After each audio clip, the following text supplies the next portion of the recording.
ଜଳ ବିନା ମାଛ, କ୍ଷମତା ବିନା କଂଗ୍ରେସ ଦଳ, କ୍ଷମତା ଲୋଭରେ ଅନ୍ଧ କଂଗ୍ରେସ ଦଳ, କ୍ଷମତା ପାଇଁ ଦେଶରେ ଅରାଜକତା, ବିଶୃଙ୍ଖଳା, ଅସ୍ଥିରତା, ବିଦେଶ ସୃଷ୍ଟି କରିବାକୁ ପଛଘୁଞ୍ଚା ଦିଏ ନାହିଁ କଂଗ୍ରେସ ଦଳ।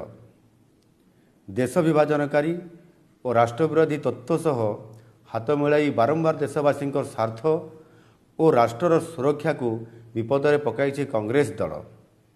ଏପରିକି ଦେଶର ସୁରକ୍ଷା, ସାର୍ବଭୌମତ୍ୱ ଏବଂ ଏକତାକୁ ବିପଦରେ ପକାଇଛି। ନିଜ ସ୍ୱାର୍ଥକୁ ଚରିତାର୍ଥ କରିବା ପାଇଁ ଆଗାମୀ ଜାମ୍ମୁ ଓ କାଶ୍ମୀର ବିଧାନସଭା ନିର୍ବାଚନରେ ଅବଦୁଲ୍ଲା ପରିବାର ଦ୍ୱାରା ପରିଚାଳିତ ନ୍ୟାସନାଲ୍ କନଫରେନ୍ସ ସହ ମେଣ୍ଟ କରି ବହୁ ପ୍ରଶ୍ନବାଚୀ ସୃଷ୍ଟି କରିଛି। ନ୍ୟାସନାଲ୍ କନଫରେନ୍ସ ନିଜ ନିର୍ବାଚନ ଇସ୍ତାହାରରେ ଦେଇଥିବା ପ୍ରତିଶ୍ରୁତି ପ୍ରସଙ୍ଗରେ କଂଗ୍ରେସ ଦଳର ନେତା ରାହୁଲ ଗାନ୍ଧୀ ଦେଶବାସୀଙ୍କୁ ସ୍ପଷ୍ଟୀକରଣ ଦେବା ଉଚିତ। ଏକ ଦେଶ ଦୋ ନିଶାନ ଜାମ୍ମୁ ଓ କାଶ୍ମୀରରେ ପୃଥକ ପତାକା ପାଇଁ ନ୍ୟାସନାଲ୍ କନଫରେନ୍ସର ପ୍ରତିଶ୍ରୁତିକୁ କଂଗ୍ରେସ ଦଳ ସମର୍ଥନ କରୁଛି କି?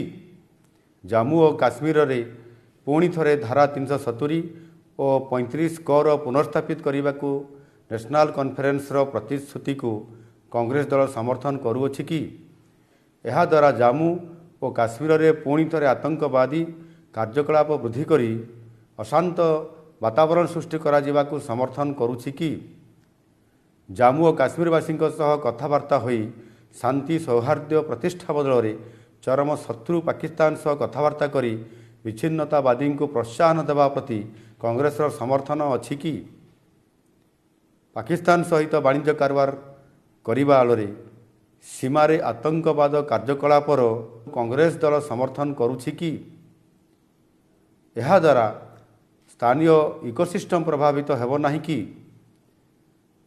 ଆତଙ୍କବାଦୀ ଓ ପଥରମାଡ଼ କାର୍ଯ୍ୟରେ ସମ୍ପୃକ୍ତ ଲୋକ ଏବଂ ତାଙ୍କ ପରିବାରର ସଦସ୍ୟମାନଙ୍କୁ ସରକାରୀ ଚାକିରି ଦେବା ନ୍ୟାସନାଲ୍ କନଫରେନ୍ସର ନିଷ୍ପତ୍ତିକୁ କଂଗ୍ରେସ ଦଳ ସମର୍ଥନ କରୁଛି କି?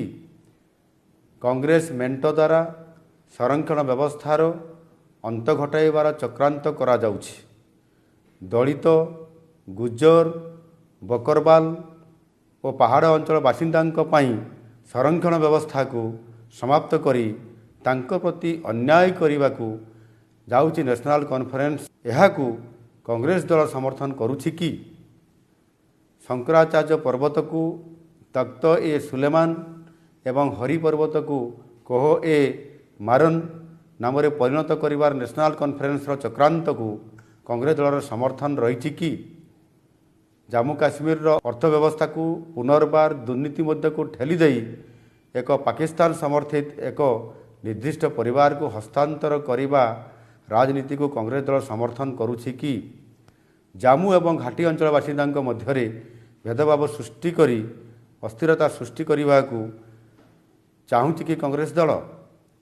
ଜାମ୍ମୁ ଓ କାଶ୍ମୀରକୁ ସହାୟତା ପ୍ରଦାନ କରି ନ୍ୟାସନାଲ୍ କଂଗ୍ରେସର ବିଭାଜନକାରୀ ରାଜନୀତିକୁ କଂଗ୍ରେସ ଦଳ ସମର୍ଥନ କରୁଛି କି? କଂଗ୍ରେସ ଦଳ ଏବଂ ତାଙ୍କ ନେତା ଶ୍ରୀ ରାହୁଲ ଗାନ୍ଧୀ ଦେଶବାସୀଙ୍କୁ ଏହି ପ୍ରସଙ୍ଗରେ ସ୍ପଷ୍ଟୀକରଣ ଦିଅନ୍ତୁ।